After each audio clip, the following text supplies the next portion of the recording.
Today we're going to be discussing a citation that the Illinois Department of Public Health recently issued to Ascension Nazarethville Nursing Home in Des Plaines.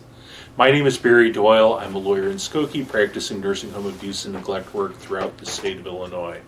I'm also the author of Built to Fail, a free report available for download from my website, which spells out how the nursing home business model inevitably produces unnecessary injuries and deaths for nursing home residents.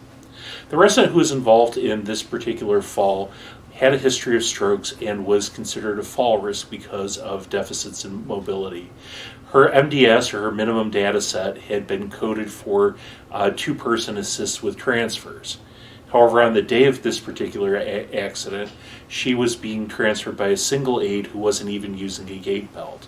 The aide placed her arms under the resident's shoulders and was trying to lift her from her bed to her wheelchair, and in the process of doing so, dropped the resident. The resident fell to her knee and suffered a broken leg.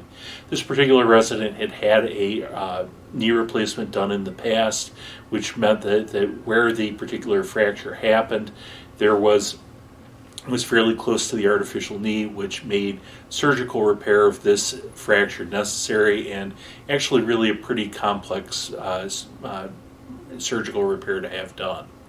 So there are a number of things that jumped out in this particular citation, and the bottom line on this is that it seems like this is a situation where the care of this resident was left to random chance.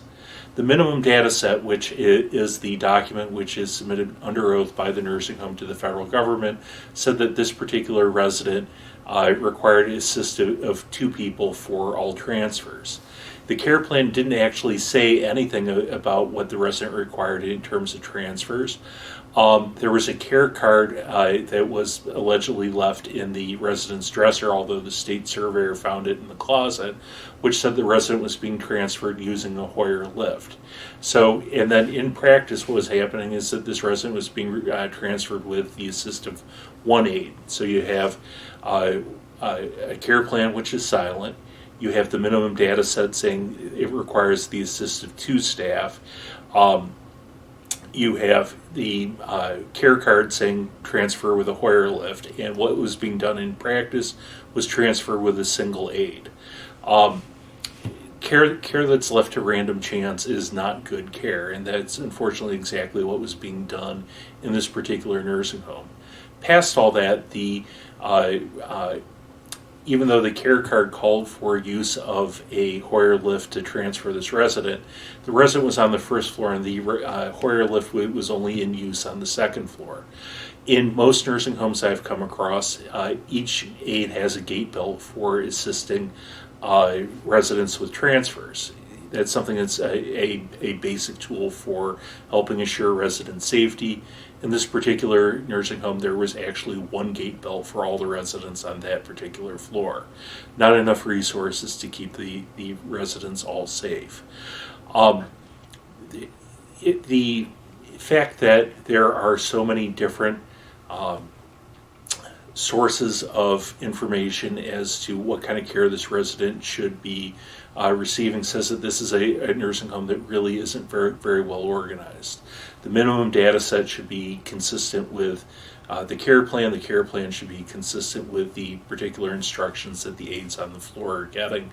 As we see here, none of this was true, and care was truly left to random chance. This is not something that happens in a well-run nursing home, and unfortunately this is something that ultimately led to the injury to this resident. Hope you found this interesting. My name is Barry Doyle. If you'd like to have any questions regarding this or any other nursing home abuse and neglect issue, you can reach out to us at area code 312-263-1080, or you can reach us on the internet at www.accidentlawillinois.com. Thank you very much for watching.